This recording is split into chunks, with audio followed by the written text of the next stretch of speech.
Welcome to the Veterinary Marketing Podcast, where it's all about helping your veterinary practice attract, engage, and retain clients. Broadcasting a new podcast every Monday from sunny Southern California, here's your host, Brandon Bashirs.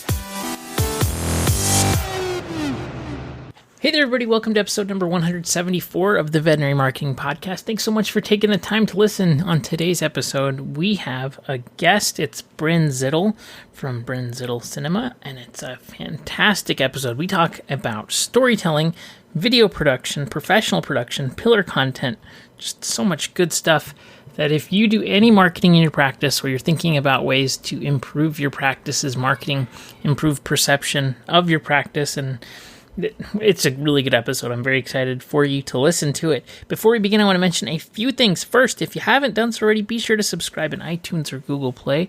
And if you're not a member of the Facebook group, the Veterinary Marketing Nerds, you should totally head on over to the Veterinary Marketing Nerds Facebook group. You can get help, ask questions, collaborate with other people, give ideas. It's a great community of people that are trying to improve their practices marketing. So it's facebook.com/groups/the Veterinary Marketing Nerds. All right, let's jump into today's episode. As I mentioned, we have a guest, Brynn Zittle. If you haven't heard of her, and I'm sure you've probably seen some of her videos, she's done fantastic practice videos. We talk about different storytelling that she uses in her videos. We talk about the parody videos that she's made. If you want to check out her work, head on over to the veterinarymarketingpodcast.com, episode 174, and I will link to all of her social media channels. But she's extremely talented, and I'm very excited for you to listen to this interview. It's fantastic. Be sure to listen all the way through.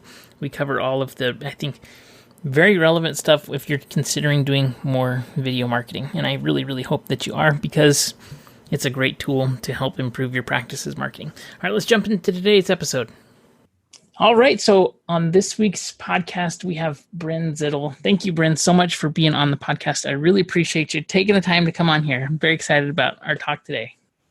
I'm very excited as well, and I very much appreciate you having me on here. So thank you so much for inviting me. No problem. So really quick, can you give everybody an idea of who you are, how you got into the veterinary industry, and what you do right now? Yeah, so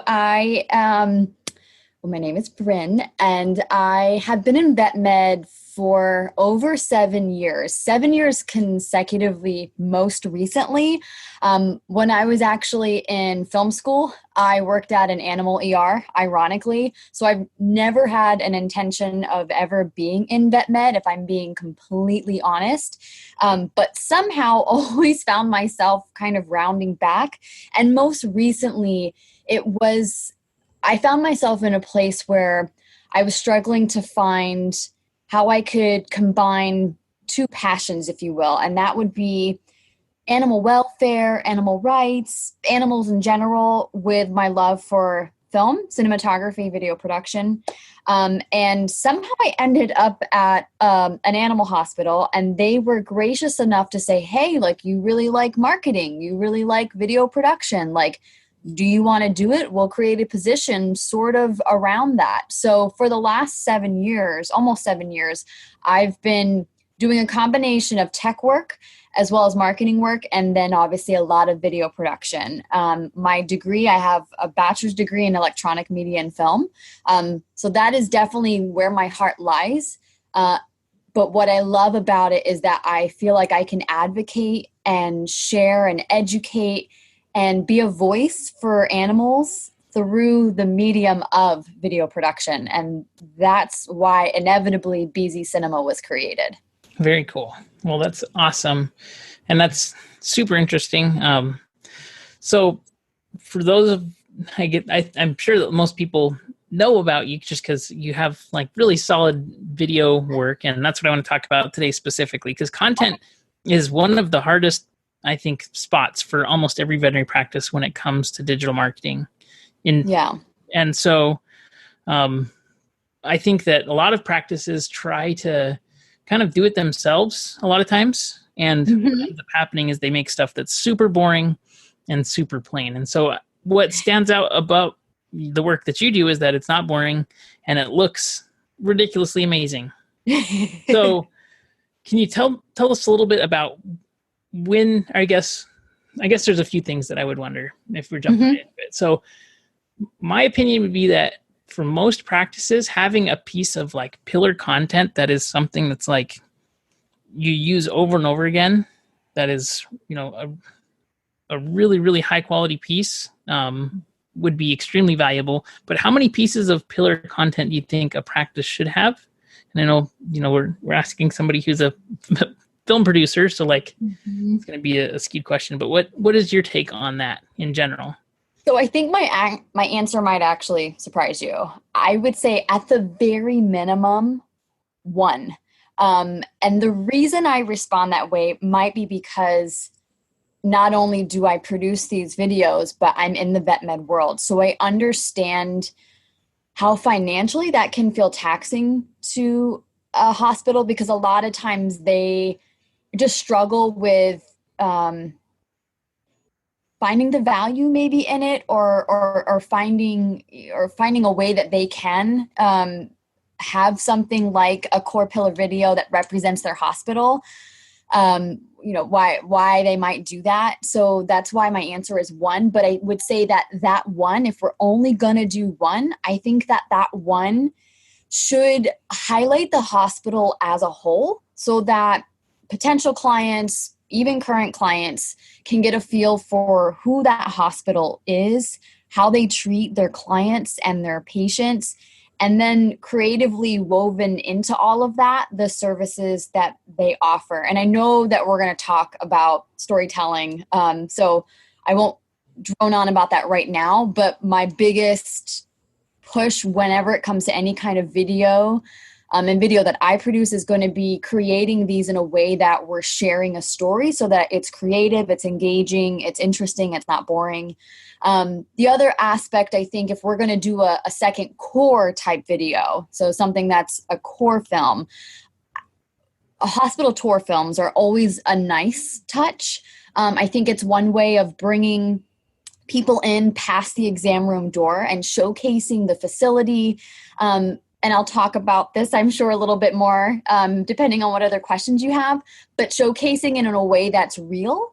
So it doesn't feel like it's just static room, but there's action, there's movement, we're seeing what's happening. So right now, my answer would be those 2 types of films, minimally 1, whether that's, the one that's highlighting the hospital as a whole, which is going to be a slightly larger investment on the hospital side, and or a hospital tour film where you're still showcasing all of that, but we're not implementing things like script writing, storyboarding, audio.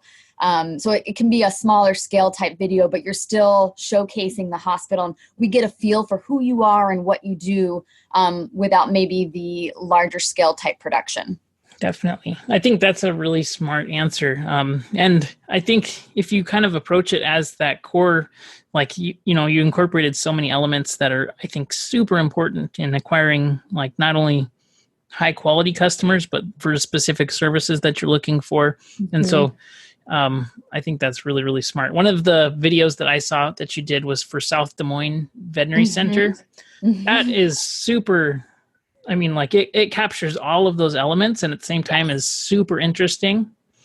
So for those, I'll be sure to link that in the show notes so you can go watch this. You should absolutely go watch this video because it's super awesome. You basically follow around the practice cat, and he talks about like daily life in the practice. So that's like super interesting. And also I bet that was like interesting to follow the practice cat, because like, how do you get them to do stuff? Thank goodness he was awesome. Definitely had to scale it to filming a non-animal actor, if you will. Like, he's not trained professionally, but he was such a good cat. But it was interesting. And with something like that, your production is going to change. I'm pretty OCD. I schedule things out like to the second, but they were very cool. And we were up front like, hey, he's going to basically set the ground rules and he's going to change our schedule. We know that that's going to happen. So he pretty much ran the show and we just kind of worked around him. Super cool. So I think that there's like in general, probably some pretty good things that we can talk about specifically in storytelling, because I think that word is thrown around so much. And if you've been to like a conference, they're like, storytelling is so important, but what does that actually mean in terms of content production? And I think too, even if you have the good idea of a story to tell your clients that like help define culture and things like that, getting that idea to come to life is like light years away from having the idea. It's like, I have a Canon M50, right? And I have ideas of like videos that I would want to make, but like it never turns out. And so then I don't end up publishing it and stuff. So like, can you tell me, in your opinion, what does storytelling do for the practice in terms of like from a marketing perspective? Why is it so important? And like, you always see those videos that are like relatively stabilized hospital tours, but they end up being boring and stuff. And so I guess, what kind of your take is on those as well? I think my biggest maybe issue with when people think that they're telling a story, and I know that it's difficult, it's not straightforward, but where I find that the idea falls short is that they forget about creating a connection with the client. And I think it's easier than we realize, because most of us, if we're in the vet med world, right, very likely we have an animal companion, and we can relate to what that connection feels like, right? So for me, whenever I'm approaching any kind of film that I'm creating, it's always stemming from how I feel about my animal companions and that connection. And so I'm always approaching it with the fact that we really have to connect with our clients as well as potential clients on a level that's not scientific or medical. And yes, we practice animal medicine and we use science to help save and treat animals, but that is not our story. And there's no way we're going to connect with people or tell our story by talking about, our latest lab machine or X-ray. So one of the things I feel like, and I tell people that we have to remember, is that we're in an industry that revolves around the companionship between animals and people and what that connection means. I don't know if this is going to be a super hokey like parallel, but we're not maintaining cars, right? I know that some people love their cars, but that's not what we're doing. We're not fixing plumbing or AC in houses. And the parallel that I'm trying to draw is that those are industries that are in the business of trying to fix or maintain things, which could sort of be similar. I hope I don't sound crazy, to vet med and our efforts to try and fix or maintain pets, right? But the things, the cars, the AC units, the plumbings, those are inanimate objects. They aren't sentient beings. And most people aren't going to connect to an engine or, a roof like they're going to connect with their dog or cat. So for me, I'm always about trying to humanize people in vet med, trying to humanize ourselves as people, right? We're people with a passion for making a difference in the lives of animals. And then we have to take that passion and connect it to our story, which I would equate to our why. Why are we doing this? Why do we do surgery through our lunch breaks? Or why are we staying far beyond closing to make phone calls and write up records? Why did we get into veterinary medicine, and why are we still in it? And I think that once we've answered those questions, it's so much easier to connect to our clients and even potential clients, because we're not going to be talking about, and we have the top of the line X-ray, or we have this new SediVue machine. Instead, we're going to be expressing our love and our passion for these animal companions. We're going to be expressing our drive to help and heal. And that story, that's what's going to connect us to clients and ultimately, hopefully, drive traffic to our hospitals. So I know that was a really long answer, but that's how I go about creating stories, is just kind of bringing myself. I mean, I'm not medical or scientific. I'm not even going to lie. I'm in the industry, but that's not like my forte. But I'm always, when I'm talking to doctors, I'm always trying to like bring them down and try to focus on like what's important to the client. What's the story? What's going to draw them in? What's going to connect them and make them go, I want to go there. That's who I'm going to trust with my baby. Yeah, definitely. And that's my answer for that. that's a fantastic answer. And I think that like other industries, like you're mentioning, I think there's so many parallels between that, because so many veterinary practices are approaching their marketing and their branding just like a plumber, which is a local business, right? Where you come in, we have these services and you can buy them, but that ends up making you into a commodity. And so you do have a companion that is living and breathing. You have all of those elements that like any other industry would die to have, because it's not like a water heater that is broken, and so that is some really, really solid, I think, insight there. So let's talk. And I do think too that having kind of this as the first impression for a practice is going to be just like light years ahead of your competition, especially if you're in a super competitive area. If people see production level that is higher. Can you tell us a little bit about, like, I know that there's a lot of things that people don't know. What's the process from start to finish? Because people probably think, well, like we make a video, like how hard can it be, right? But they don't know everything that goes into it. Can you like kind of describe an average project if there is? Yeah. So, I mean, there are definitely different types of projects. I think the example that I'll pull, because you'll be linking it to the South Des Moines Veterinary Center video, I'll do that as an example since they'll have a visual to kind of go along with it.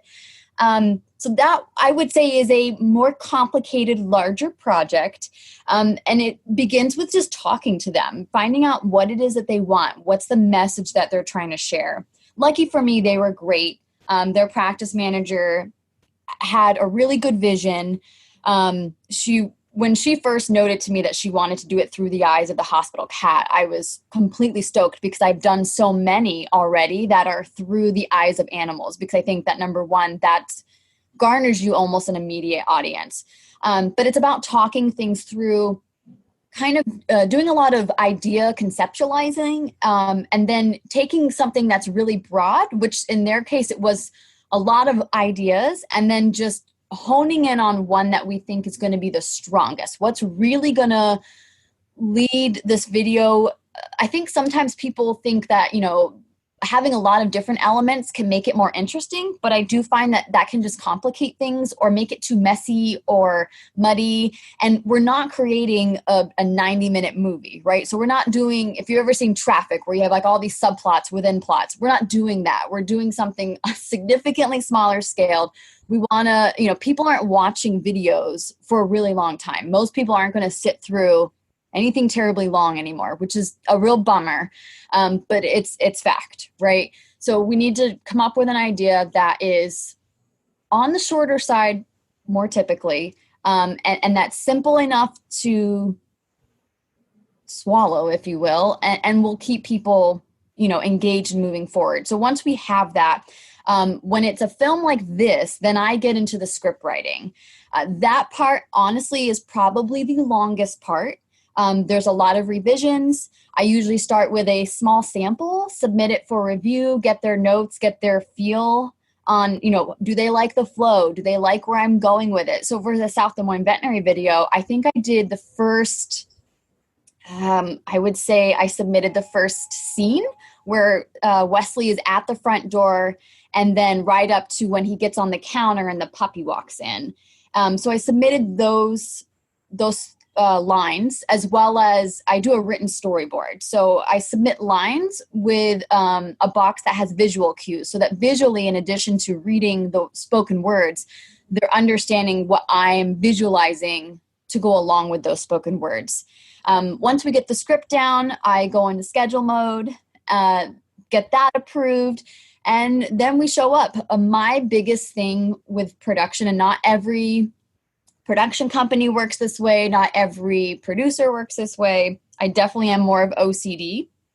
I think I can blame the wedding industry for that, because we used to film wedding films, so you kind of have to become OCD. For sure. But I do a lot of pre-production. The more pre-production you can do, the better production and post-production is going to be. I shoot to edit. And I try and do that with anything, even if it's, I don't want to say just a hospital tour film, but even if it's just a hospital tour film, which is, I don't want to make it sound like it's nothing. It's significantly simpler than the South Des Moines Veterinary Center story film featuring the hospital cat. But there's a lot of pre-production involved, many, many hours, but that ensures a very smooth production, because in production, things will always go wrong. The time frame is going to ebb and flow. You're going to be ahead, then you're going to be behind. An animal's not going to want to cooperate. Maybe someone gets stage fright. It's just how it is, especially when you're working with non-actors, right? People aren't used to being in front of the camera. Maybe they feel awkward. Maybe they're uncomfortable. You never know. But when I shoot to edit, I've got all that done ahead of time, and then it just makes the post-production process significantly smoother. And when I'm shooting out of state, I really don't have a choice, because it's not like I can conveniently pick up from Maryland and fly back out to Iowa to reshoot a scene I may have, messed up or forgotten. So there was a lot of storyboarding, written storyboarding, visual storyboarding, an immense amount of planning. And I would say that would probably be an example of a more complicated type of production. Anything else is going to be lighter, easier, quicker to go. When I was planning their hospital tour film, it was a matter of, okay, these are the rooms that you guys want to highlight. I would like to see people in these rooms, these rooms, being utilized. For me, I always want to tell a story. And even though a hospital tour film is essentially very basic, if I can make it feel and look more interesting and more organic, I'm going to. So I'm going to say, no, if we're going to show an exam room, I want to see the exam room in use. If we're going to show pharmacy, I want to see someone in there filling meds. If we're going to show x-ray, I want to see an animal being x-rayed. And I just feel like visually it's more engaging, and it actually helps connect more strongly to viewers than an empty hospital with nothing going on. Totally. And I think, most of the time it's just empty. And that, it's not as fun to watch. Totally. So a ton of work and prep, and then I'm sure tons and tons of post-production and all kinds of crazy things. Well, so I guess one of the questions probably people will have is like, at what point in their hospital marketing, like in terms of like hierarchy of needs, right? Like, let's say they have a crappy old website and have zero marketing presence, like to go out and possibly like start maybe with like their practice video might not be timed well. At what point do you think a practice should like seriously consider, like, I think I have an idea of when that would be, but what do you think? When is that kind of appropriate in terms of like, hey, we should think about this and get this on the budget and get it scheduled for our hospital? So I definitely think I think it probably could come around the website being, I guess it depends on how, I hate to use the word bad, but how bad the website looks. I definitely think websites very, very important. And I love to see our videos on a very nice website, right? It goes well together. And then it kind of matches better. I would actually say though, and this is from recent experience, again with South Des Moines, they waited until they knew they had some things actually within the hospital they wanted to change.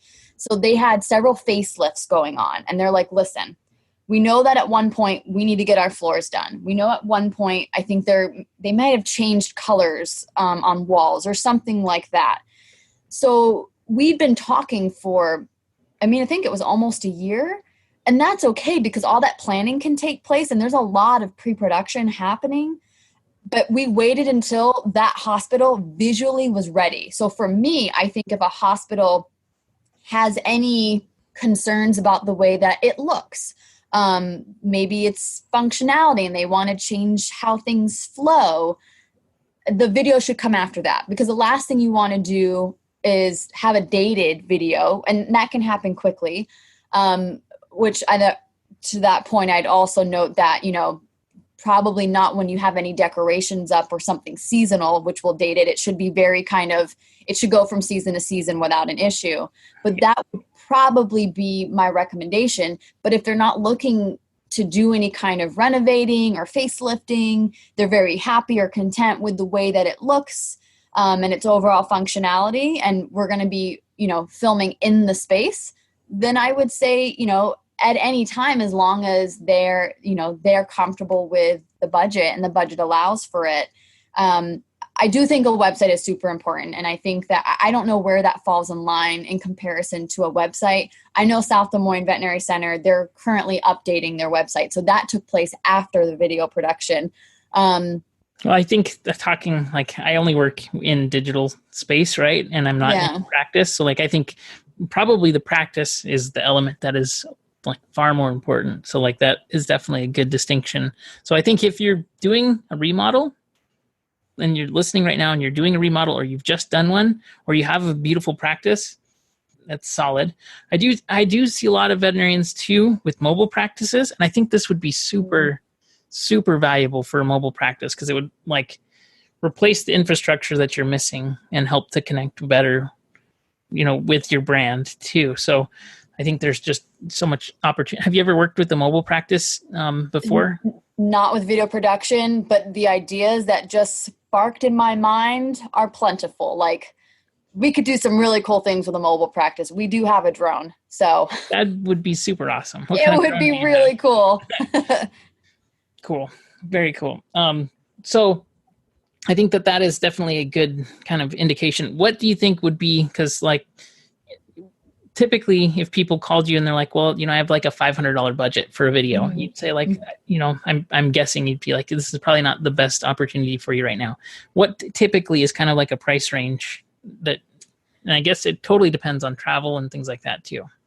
It does. So if I can start, if it's something that's out of state, unfortunately the cost of travel is going to be completely additional to anything else that we do in addition to.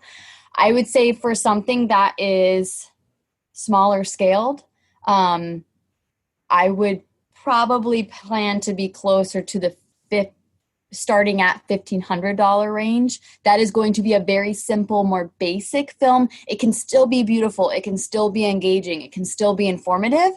But as we work up into significantly more complicated type productions, if those productions involve audio, we need to do either narration recording or interview recording. If we're doing, multiple days or we're utilizing multiple pieces of equipment, I bring lighting equipment, that is all going to impact the production. Now, of course, that makes for a really awesome video, but there's just more work involved. There's more time involved.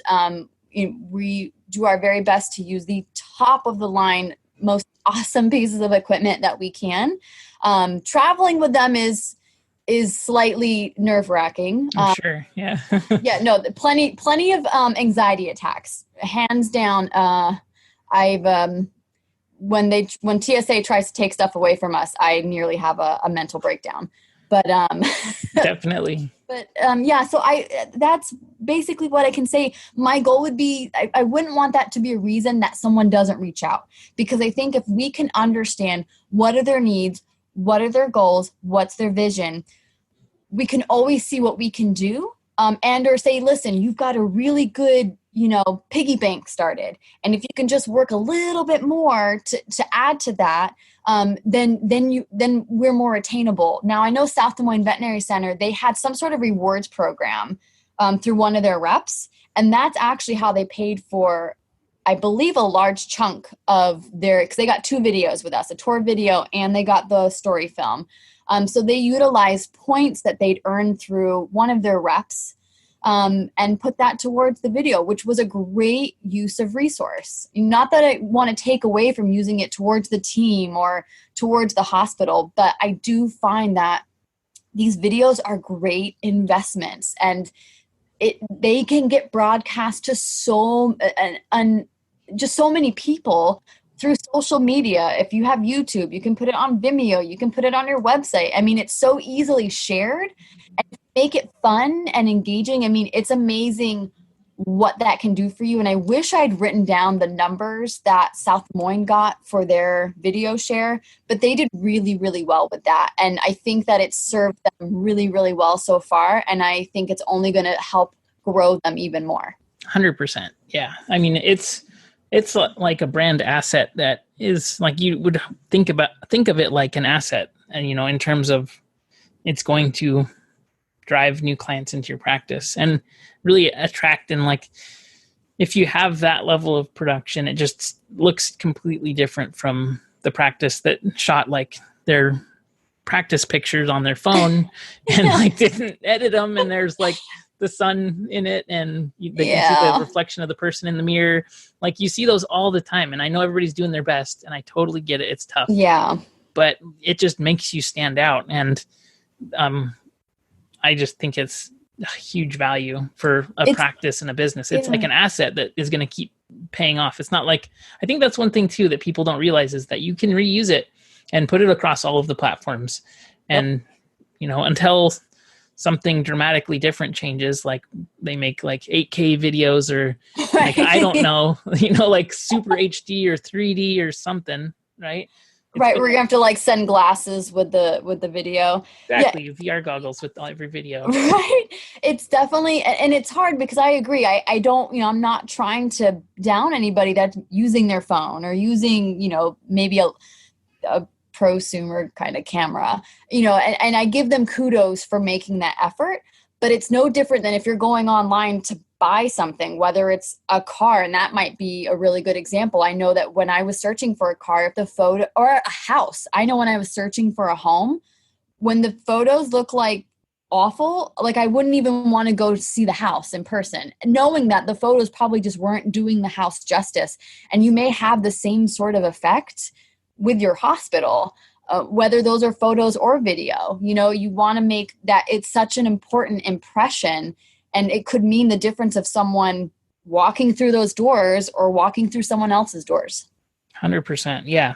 I think that's probably a really good analogy in real estate, because I'm certain that there is a bunch of studies on that. Because I used to be in real estate, and I remember they used to say that having professional pictures could get you like 34% more showings, and like, you know, like all of these crazy stats on it. So I definitely know that that's 100% true. So, and yeah, I think too, in terms of digital marketing, it's like, I know that everybody's trying to do their best, and I see a lot of practices out there running their own ad campaigns and stuff, but unless you're, you know, doing it every day, there's a difference. And I think there is benefit for sure in creating your own content to complement like the pillar work. Right. But at the same time, having like the first impression be like the solid one. So I want to be super respectful of your time, but is there anything else that you can think of, or, you know, let us know where the best places to reach at, you know, on Instagram, Facebook, and everywhere.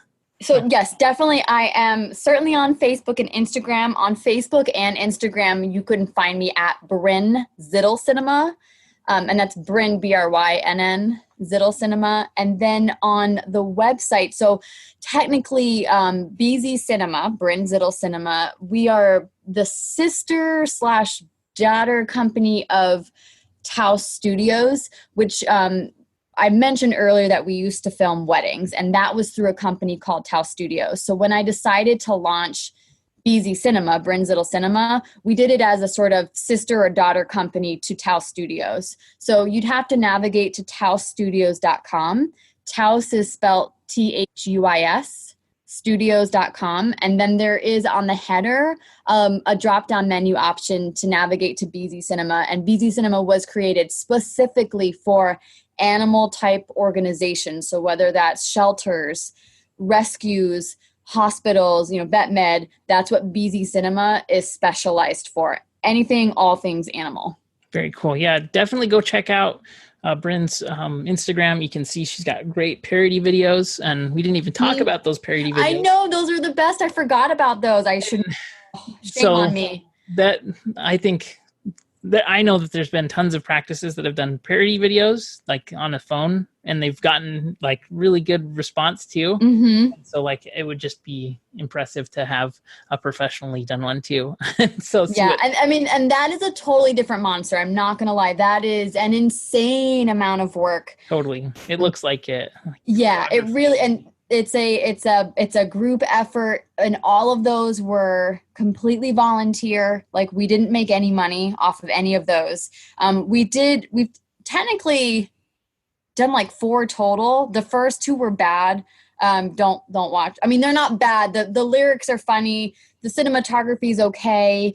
It was kind of like a learning curve and trying to get people involved. And by the heartworm parody, which I know you've seen that one. Yep. Where I was kind of like, okay, I'm going to take off and do this on my own. And it sort of became, my sister is the one that does the vocals for it. And so she actually happened to be in the state of Maryland. And I was like, we got to do a heartworm video. I'm using you. It's hard to get the staff to want to dance around and act goofy or dress up like ridiculous animals, right? I mean, people were like, nah, we're not really into it. So my sister and I grew up in drama. We grew up, going to the theater and watching Les Mis and all these other kinds of shows. And we grew up behind and in front of the camera. So for us, we don't mind making a fool of ourselves if it means sharing a really, really important message. So the last 2 are going to be my pride and joy, because they are technically, we kind of approach it, how can we share a really important message, but we also like to see how we can challenge ourselves technically. And the last film, that one on a technical side of things with regards to video production in general and filmmaking, that one was a challenge. And it was just my husband and I, for the most part, doing all the crew work. And it's amazing we didn't get divorced. Let me just... I'm pretty sure that came almost a couple times. There's a scene where I get into a boat, and I'm pretty sure he wanted to throw me out of the boat. See you later. It was pretty bad. It was, but it was just the 2 of us. So it was really hard. It was challenging to shoot it the way we wanted, as well as, manage the audio and, just you're just kind of, you're presented with different challenges location wise. That film, the Spay and Neuter, we were trying to mimic the original parody, or the original music video by Justin Timberlake. Yep. As closely as possible, from movements to locations. And again, it was all, it was on our free time. We just did it for the sake of the cause, and because we really enjoy video production. It was challenging, but at the end, we're really proud of what still came out of it. I wish I'd picked a slightly more popular song, but I am proud of what we did together. Yeah, that was the Man of the Woods parody, right? Yep, that's the Man of the Woods one. I mean, he did it at the Super Bowl, so it was pretty popular. But that's true. I know. I felt like it didn't get received as. It's not as fun as a song, maybe, as the Heartworm parody that we did. The Can't Stop the Feeling, where that one was such a hit. Like everyone heard it. It was in Trolls. Yep. Dancing song, it makes you move. Where the other one maybe just doesn't make you dance as much. But like I said, for me, I know we promoted Spay and Neuter, and that's a really close cause to my heart. And then, we got to spend some quality time together. And then technically we were really challenged. There's a scene in that parody video where there's 4 of me in one scene. And that was grueling, because it's not like my claim to fame isn't CGI or special effects, right? That's not what you're going to see through the productions that we create. But that was one of the challenges. We're like, hey, let's, what have we got to lose? Let's give this a go. And we were able to, I think, successfully recreate that scene and put 4 of me in one scene. And it was a real challenge, but we did it. So, I walk away with those kinds of feelings of success, which makes it all worth it for me. Super cool. Well, be sure I'm going to link all of your social and your website on veterinarymarketingpodcast.com. So be sure to go look. It's episode 174. And I just really appreciate you for being on the podcast. Thank you so much. Thank you for having me. I very, very much appreciate it. It was great talking to you. All right. Thanks. Listen, so I hope that was helpful. Thank you so much, Brynn, for coming on and sharing all of your thoughts on video marketing.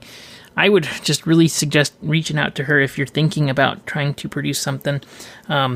Just the quality work that she does is fantastic. So I'm sure anyways, if you're thinking about it, reach out to her. Be sure to follow up with her. Again, the contact details for her are on the veterinarymarketingpodcast.com. It's veterinarymarketingpodcast.com. There's no the.